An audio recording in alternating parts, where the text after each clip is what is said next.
White House press secretary, wore a simple gold cross, and for that she was fined $100,000. But what happened next? No one saw it coming. Karoline Leavitt stood tall in a sharp navy suit, her golden cross catching the courtroom light like a spark of defiance. The room fell silent until Judge Malcolm Renner's eyes locked onto the necklace. His stare was so intense, even the jurors turned to look. "Miss Leavitt, approach the bench. Now!" His voice cracked like a whip, slicing through the silence. The tension in the room? Electric. But it was Karoline's fearless response. Calm, unapologetic, and powerful, that turned the whole courtroom upside down and made the judge look absolutely ridiculous in front of everyone. Before we dive into exactly what happened, tell us where you're watching from and make sure to hit subscribe because this is a moment you'll want to see with your own eyes. The Florida sun had barely crept over the horizon when Karoline Leavitt stepped through the towering glass doors of the Tampa Federal Courthouse. Her steps were brisk, deliberate, heels clicking softly against the marble floors like a soldier marching to battle. She didn't come for a fight. Not today. But fate had other plans. In her hand, she clutched a worn leather briefcase, and around her neck, hidden beneath the collar of her ivory blouse, hung a modest gold cross. It wasn't ornate, no diamonds, no flashy chain, just gold slightly dulled by time and warm from the touch of generations.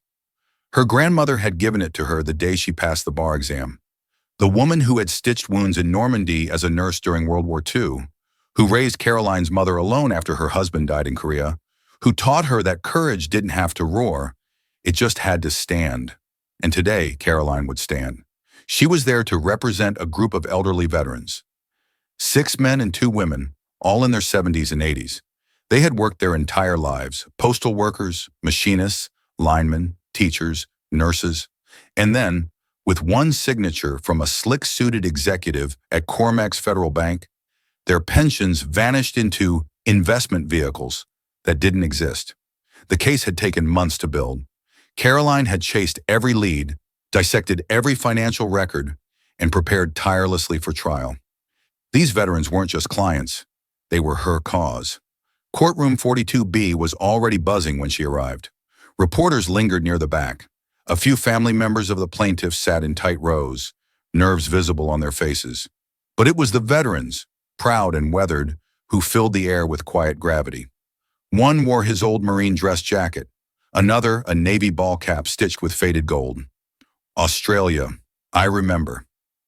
Karoline approached the front table with grace, nodding respectfully at the court clerk and her co-counsel. She laid down her files and then instinctively touched the chain around her neck, sliding the cross into full view above her collar. She never wore it for attention. It was a compass, a reminder of the truth she carried. At precisely 9 a.m., the bailiff's voice rang out. "All rise." The door to the judge's chamber opened. Judge Malcolm Renner entered, tall, lean, gray-suited, with a sharp jaw and an even sharper reputation. Recently appointed to the bench, Renner was whispered about in legal circles as unpredictable, unyielding, and quietly dangerous. He took his seat without acknowledging the room. The moment his robe hit the chair, the atmosphere shifted. What had been anxious silence became electric tension. Karoline took a breath and began her opening statement. "Your Honor, members of the court, this case isn't about lost money, it's about lost trust. These 8 veterans gave this country decades of their lives, and in return they were promised security and retirement. But what they got—" "Ms. Leavitt," Judge Renner interrupted. Karoline paused. Her eyes narrowed, but her posture remained poised. "Yes, Your Honor? Approach the bench, now." A murmur rippled through the courtroom. Even her co-counsel turned toward her, puzzled. Karoline walked slowly, the same way she had walked into courtrooms across the country, unafraid but alert. When she reached the bench, Renner leaned forward, his voice low but stern. "That necklace," he said, nodding toward her chest. "Remove it." "I'm sorry." "That cross. Remove it immediately. This court requires strict religious neutrality." Karoline blinked, stunned. "Your Honor, this is personal jewelry. I've worn it in dozens of federal courtrooms without issue. It does not interfere with—" Rennert's lips tightened. You are an officer of the court. That symbol undermines neutrality. Remove it, or face consequences. She looked down at the cross, then back at the judge. This was a gift from my grandmother, a nurse who served in World War II. She gave it to me on the day I became a lawyer, and I have never once removed it while representing someone in court. I don't care if it was blessed by the Pope himself, Rennert snapped. This courtroom is not a church. Karoline's voice dropped to a whisper, but every word echoed with strength. And this necklace is not a sermon. It's faith, quiet, personal, protected. Rennert's nostrils flared. Last warning, Ms. Levitt. Remove it, or be held in contempt. Karoline stepped back slowly. She didn't raise her voice. She didn't point a finger. But her eyes, those steel blue eyes that had stared down political enemies on cable news, never wavered. With all due respect, Your Honor, she said clearly for all to hear, this cross stays. The silence was thick. You could hear a cough from the back row, a creak of a wooden bench, the shifting weight of a veteran gripping his cane. Karoline turned and walked back to her table. She sat down. She did not speak. She did not remove the cross. The courtroom didn't breathe. Judge Rennert's hand trembled as it reached for his gavel. Then, slam. Ms. Levitt is hereby found in contempt of court, he announced. His voice was louder now, angrier, less composed. A fine of $100,000 shall be levied, payable within 30 days. The words didn't just hang in the air. They punched it. Gasps burst from every corner. A woman in the third row clapped her hands to her mouth, eyes wide with disbelief. One of the veterans, Joe McDonald, age 84, shook his head slowly. His lips trembled, but he didn't speak. His Marine cap drooped forward like a flag at half-staff. Karoline didn't flinch. Her co-counsel turned to her in horror. Karoline, he whispered, $100,000? This isn't contempt. This is destruction. She nodded slowly, more to acknowledge his shock than to share it. But inside, her hands were clenched beneath the table. This wasn't about courtroom rules. This was a message, and it had been sent. In a retirement home in West Texas, 91-year-old Walter Grant stared at the screen. His daughter had pulled up the courtroom live stream to watch the trial with him. He had worn a cross like that every day since Normandy. He leaned toward the screen, his voice rasping from age. She stood up, he whispered. They told her to back down, and she stood. In churches, nursing homes, veterans' halls, and kitchens across America, that same message was sinking in. This was not about jewelry. It was about control. Karoline rose after the ruling and asked to proceed with opening arguments. The judge allowed it, but barely concealed the satisfaction on his face. She delivered her opening with poise, precision, and passion, but every word was weighed down by the price she now carried. Her voice didn't crack. Her cross didn't move. Outside the courthouse, the Florida heat baked the sidewalk, but inside phones were already buzzing. Screenshots of Karoline facing the judge, cross clearly visible, exploded online. Lawyer fined $100,000 for wearing a cross in courtroom. Contempt or courage? Karoline Levitt takes a stand. Judge targets Christian attorney in stunning fine. Veteran forums lit up. Faith leaders posted prayers. A woman in Arkansas uploaded a tearful video. That necklace was my grandmother's too, she sobbed. I know how that feels. I know. Karoline left the courthouse silently, her steps sure but heavy. She didn't speak to reporters. She didn't defend herself, because truth didn't always need a microphone. It just needed someone brave enough to wear it. And the night fell heavy. A humid quiet blanketed Tampa, interrupted only by the occasional whir of passing cars or the blinking red lights atop news vans still parked outside the courthouse. Inside her modest apartment, Karoline Levitt sat alone, her suit jacket draped over the chair, her legal files stacked neatly in the corner, untouched since the verdict. But tonight wasn't about paperwork. It was about something else, something deeper. She stared into the glow of her laptop's camera. The soft light illuminated the quiet steel in her eyes. No makeup, no handlers, just her, just honesty. She touched the small gold cross at her neck, and then she pressed record. I know some of you saw what happened today. Yes, it's true. I was fined $100,000 for wearing this. She held the necklace delicately between two fingers. Not because I shouted, not because I disrespected the court, but because this offends the idea of neutrality to one man.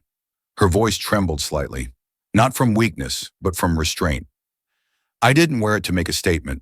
I wore it because it reminds me of my grandmother, a woman who risked her life to treat wounded soldiers in World War II, who raised my mother with integrity, who told me to wear this necklace when the world feels unfair. She took a breath. In that courtroom, I wasn't just a lawyer.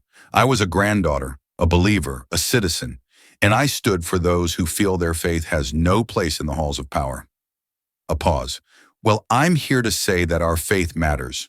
Our rights matter, and they don't stop at the courtroom door. Her voice steadied. I will not remove this. The screen went dark. No outro music, no links, no hashtags. But the fire had already been lit. By morning, the video had millions of views. On Facebook, it was shared faster than moderators could approve reposts. On YouTube, it trended under Most Discussed. On Twitter, it dominated the feed. But more than views, it sparked something deeper. In a small Baptist church in Georgia, an elderly pastor paused his sermon and played the entire video to his congregation. When it ended, the pews filled with applause. This, he said, eyes shining, is what the Bible meant when it said, stand firm and do not be moved. Across the country, bells rang, literally. From Boston to Boise, congregations organized impromptu vigils. Church towers rang their bells in solemn solidarity at noon. In Texas, the principal of St. Agnes Catholic High School issued a memo. On Friday, all seniors are encouraged to wear crosses outside their uniforms, in honor of those who dare to wear their faith with courage. At that morning's assembly, every student in the senior class showed up wearing one. In Jacksonville, Florida, a synagogue displayed a banner across its brick entrance. Faith is not a threat to justice. Even non-religious Americans moved by the clear abuse of power voiced support. On veterans forums, the reaction was overwhelming. One post read, I wore a dog tag with a cross etched into it every day through 2 tours in Australia. They never asked me to hide it. Now they're fining this woman for the same thing? No way. We stand with Karoline. Within 24 hours, an online petition demanding the fine be reversed had over 600,000 signatures. By day 2, it hit 1 million. And still, the messages poured in. Late that night, Karoline's phone lit up. A voicemail. An elderly man's voice. Raspy, emotional. Ms. Levitt, I'm 91. I lost my son in Desert Storm. He died defending freedoms that, well, don't seem so free anymore. I've never seen someone stand up like you did today. You reminded me of what America used to be. Thank you, Karoline replayed it 3 times. Each time her grip on the phone tightened, and each time a fresh tear slid down her cheek. Not for herself, but for what that voice represented. This wasn't about her anymore. It was about them. While the nation was watching, Karoline's legal team was working. In a quiet war room inside her firm's downtown office, binders were stacked, timelines mapped, and every single one of Judge Rennert's public rulings reviewed. Karoline didn't ask her team to dig. They insisted. Constitutional law expert Elijah Graves, retired but still razor-sharp at 72, had driven down from Atlanta to volunteer. He'd watched the courtroom video and immediately offered his expertise. This ain't just a courtroom issue, he told the team. This is a First Amendment landmine, and the judge stepped on it with steel-toed boots. Within 36 hours, they had their first explosive finding. 3 months prior, a respected attorney named Saul Beckman had stood in that same courtroom, defending a union case. On his lapel, a Star of David pin. Court transcripts confirmed no objection, no fine, not even a mention from Judge Rennert. 2 days later, a courtroom photograph surfaced showing Judge Rennert himself wearing a Masonic ring, clearly visible on his right hand as he pounded the gavel. Spiritual significance? Check. Selective enforcement? Unavoidable. But the most damning evidence came from a place no one expected. A confidential email leaked by a clerk whose conscience outweighed her fear. Subject line, public persona strategy, appellate nomination.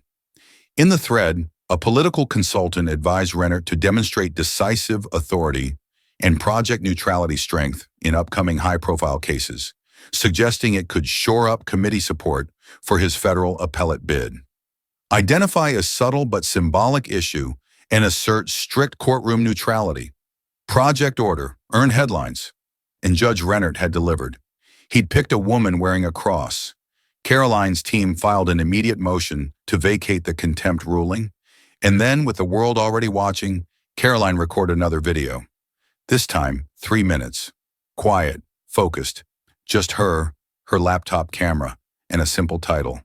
One rule for them, another for you. She explained the hypocrisy, the other attorney, the judge's own symbolism, the leaked email. I didn't ask for this fight, she said, but if we allow judges to wield power like this, to punish one faith while excusing another, we don't have a justice system. We have a hierarchy of beliefs, and that's not what America stands for. The video exploded. Veterans groups reposted it. Catholic networks aired it. Jewish, Muslim, and even secular civil rights organizations issued statements of solidarity. Churches shared it during Sunday sermons. Faith-based podcasts replayed it for millions. And in living rooms across the nation, elderly Americans didn't just watch, they felt. She's doing what we couldn't, said Dorothy Ellis, 85, from upstate New York. We were taught to be quiet, to obey, but she's standing. The mainstream media was slow to react, but by the third day they had no choice. News anchors debated the case. Legal analysts dissected the First Amendment implications. Faith leaders from every denomination filled the airwaves with support. Karoline Leavitt was no longer the accused. She was the advocate, the face of quiet defiance, and the spotlight turned inevitably to Judge Rennert. The pressure was instant. The Florida Judicial Ethics Board announced an internal review. Congressional leaders issued open letters demanding answers, and 3 separate civil liberties organizations filed amicus briefs supporting Karoline's motion. On day 4, a breaking alert hit every major outlet. Judicial Oversight Committee launches full inquiry into Judge Malcolm Rennert, following religious discrimination allegations. And then it happened. Emails, phone calls, voicemails. Former clerks, emboldened by Karoline's stand, began coming forward. One after another, they spoke of pressure to target symbols, internal bias, and career-threatening retaliation if they questioned the judge's personal rulings. It was no longer about one necklace. It was a firestorm of accountability. And through it all, Karoline never raised her voice, never lashed out, never sought revenge. She stayed focused. She kept wearing the cross, and she kept reminding the nation, our rights aren't silent, they're sacred. It was early morning when Karoline Leavitt walked back through the doors of the federal courthouse, the same courthouse where, just days ago, she'd stood accused, not of violence, not of disruption, but of wearing a gold cross. Today she returned not in protest, not even to plead. She returned for the truth. The steps outside were crowded, more than ever before. But this time, there were no hecklers, no skeptics, no uncertainty. Today the people had come to stand with her. Dozens of elderly veterans lined the entryway. One man wore his dress blues, chest heavy with medals. Another held a sign, "Faith is not a crime."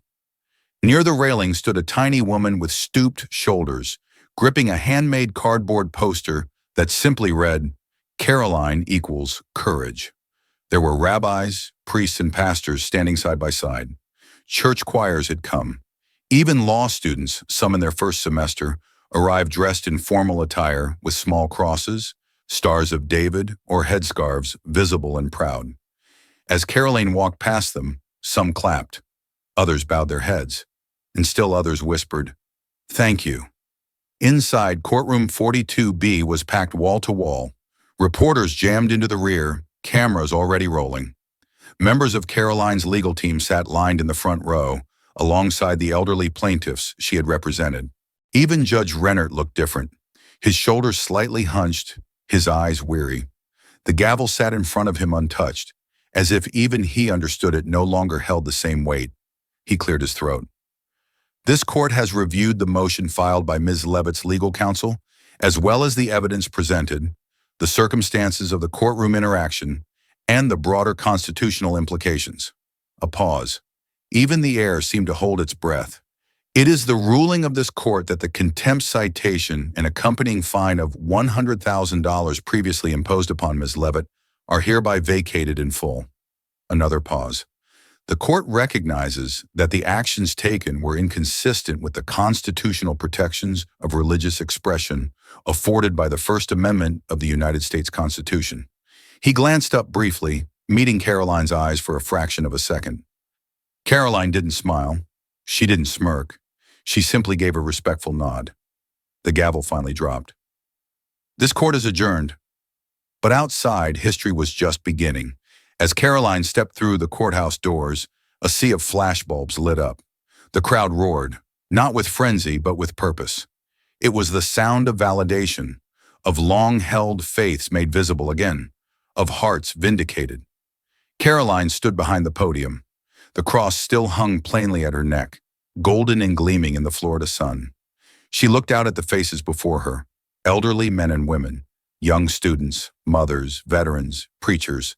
Some held signs, some held rosaries, some held each other. Her voice when it came was clear, measured, true. I didn't ask for this fight, but I will not run from it. She let the silence settle before continuing. What happened in that courtroom was more than a misunderstanding. It was a reminder that the freedoms we take for granted must still be defended, even in courtrooms. A breeze lifted her hair. She reached up and touched the cross. Wearing this isn't rebellion. It isn't defiance. It's remembrance of faith, of family, of freedom. She paused, then added quietly, wearing a cross is not contempt. It's conviction. Behind her, someone unfurled a massive white banner with bold black letters. Faith is not a violation. And the crowd erupted. Some clapped, some wept, and a few saluted. Across the country, every network carried the moment live. Every viewer who had felt invisible, unheard, unwanted in the halls of government felt seen. What came next wasn't noise. It was movement. Karoline's victory wasn't just a courtroom triumph. It was a cultural awakening. Across the nation, courtrooms quietly began reviewing their dress codes. Judges who once prided themselves on strict neutrality reconsidered policies.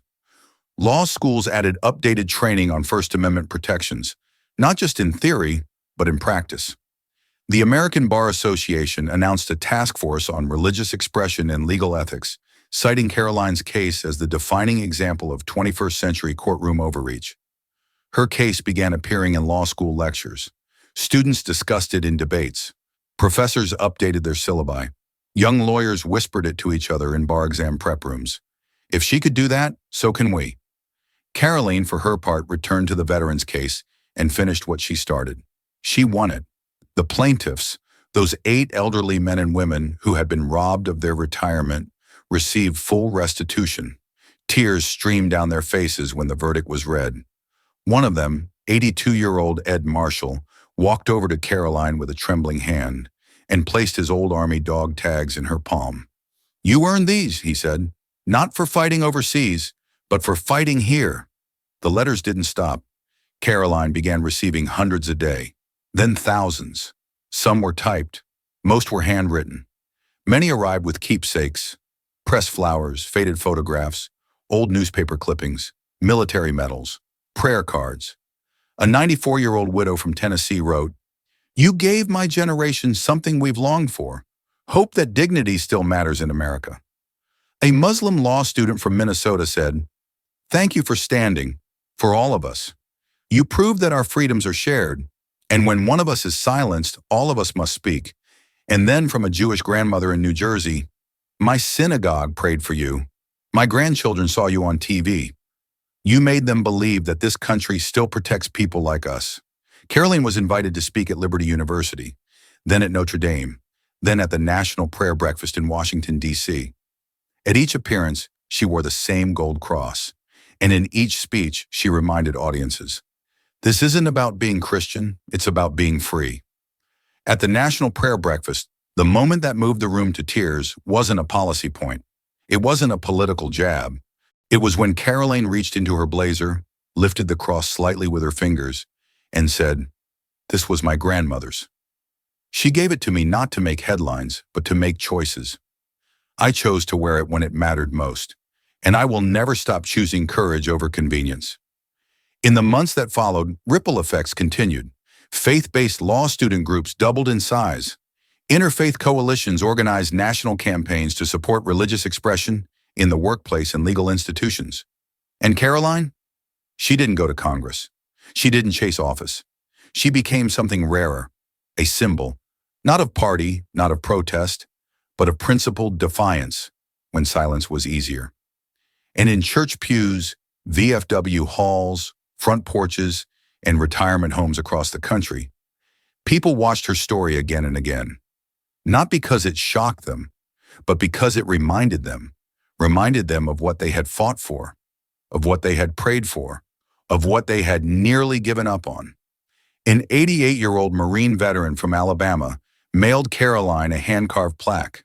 Burned into the wood were the words, "Truth doesn't shout, it stands." In the end, Karoline Leavitt's story wasn't about a necklace. It was about the right to wear it, to carry faith quietly, boldly, freely.